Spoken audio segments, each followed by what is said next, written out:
I want to say a few words about the events unfolding in the world today.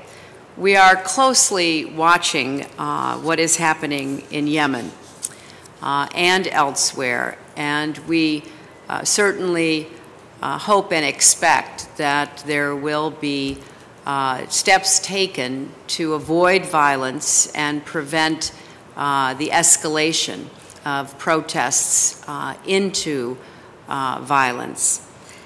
I also want to take a moment to address the video circulating on the internet that has led to these protests in a number of countries. Let me state very clearly, and I hope it is obvious, that the United States government had absolutely nothing to do with this video.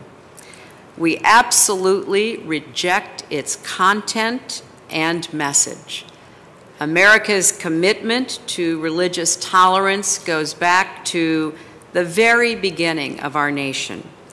And as you know, we are home to people of all religions, many of whom came to this country seeking the right to exercise their own religion, including, of course, millions of Muslims. And we have the greatest respect for people of faith. To us, to me personally, this video is disgusting and reprehensible. It appears to have a deeply cynical purpose to denigrate a great religion and to provoke rage. But as I said yesterday, there is no justification, none at all, for responding to this video with violence.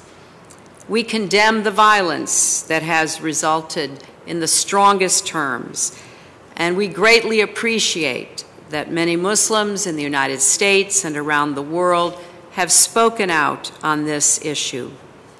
Violence, we believe, has no place in religion and is no way to honor religion.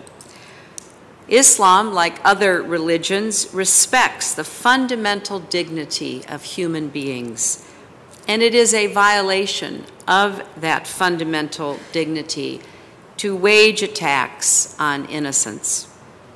As long as there are those who are willing to shed blood and take innocent life in the name of religion, the name of God, the world will never know a true and lasting peace. It is especially wrong for violence to be directed against diplomatic missions.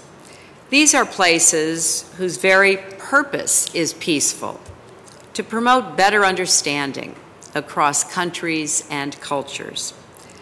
All governments have a responsibility to protect those spaces and people, because to attack an embassy is to attack the idea that we can work together to build understanding and a better future. Now, I know it is hard for some people to understand why the United States cannot or does not just prevent these kinds of reprehensible videos from ever seeing the light of day.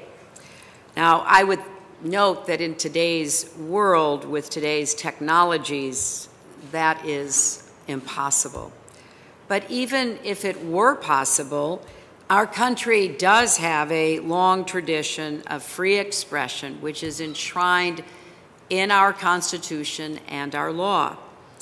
And we do not stop individual citizens from expressing their views, no matter how distasteful they may be. There are, of course, different views around the world about the outer limits of free speech and free expression. But there should be no debate about the simple proposition that violence in response to speech is not acceptable.